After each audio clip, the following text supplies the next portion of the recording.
Ma'am எங்ககிட்ட extension வச்சு கம்ப்ளீட்டாக 2 இயர்ஸ் ஆக போகுது. ஏன்னா இவங்களே நாங்கள் ஓப்பன் பண்ண புதுசில் ஃபஸ்ட்டு நாங்கள் ட்ரெண்ட் ஆனப்போ வந்த கஸ்டமரு. இவங்க எங்களுக்கு நாங்கள் எக்ஸ்டென்ஷன் வைக்கும் போது 13 இன்ச்சஸ் தான் அவங்க ஹேர் இருந்துச்சு. இப்போ எல்லா எக்ஸ்டென்ஷனையும் கழட்டிட்டு இவங்களோட ஓன் ஹேர் பாருங்கள்.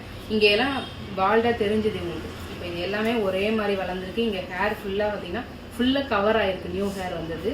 இவங்களோட ஓல்டு தின்னிங் ஹேர் இங்கே போயிடுச்சு. இப்போ பார்த்தீங்கன்னா ஒரு 19 இன்ச்சஸ், கண்டிப்பாக ஒரு 19 இன்ச்சஸ் ஹேர் இவங்களுக்கு க்ரோ ஆகிருக்கு. ஸோ எங்களுக்கு ரேஸோட சக்ஸஸ்ன்னு பார்க்கும்போது இது மட்டும்தான். மேம் நீங்கள் எவ்வளோ லாங் வச்சிங்க மேம்?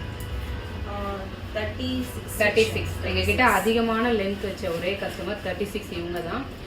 நானும் நினச்சேன் இவ்வளோ லென்த் வேணாம், ஓன் ஹேர் டேமேஜ் ஆகுமோ அப்படின்னு யோசித்தேன். ஆனால் நான் தான் வேணும் அப்படின்னு சொல்லிட்டு பிடிவாதமாக வச்சேன்.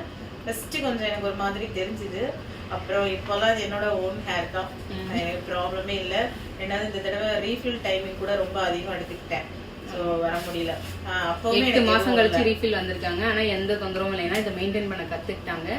புதுசாக எக்ஸ்டென்ஷன் வைக்கணும்னா ஒரு 20 டேஸ் ஆகும் உங்க கூட அது மர்ஜ் ஆகுது. அதுக்கப்புறம் எந்த தொந்தரவுமே இருக்காது உங்களுக்கு. நான் புதுசாக வரவங்களுக்கு நீங்கள் என்ன சொல்லுங்க? ஏன்னா உங்களோட முடி வளர்ந்துருக்கு. எனக்குமே அது ஹாப்பியாக இருக்குது. நீங்கள் சொன்னீங்க எனக்கு இது மேலே வளராது, நீங்கள் வச்சு விடுங்க. எல்லாருமே வந்து பயப்படாம வச்சுக்கலாம், பயப்படுவாங்க கொஞ்சம். ஆனா இங்க வரும்போதே நிறைய பேர் அதான் கேட்பாங்க, வச்சுக்கலாமா வேணாமா, ஏதாவது ஆகுமா அப்படின்ட்டு. அந்த ஒரு பயமே வேணாம். உங்களுக்கு ஃபர்ஸ்ட் தான் கொஞ்சம் ஒரு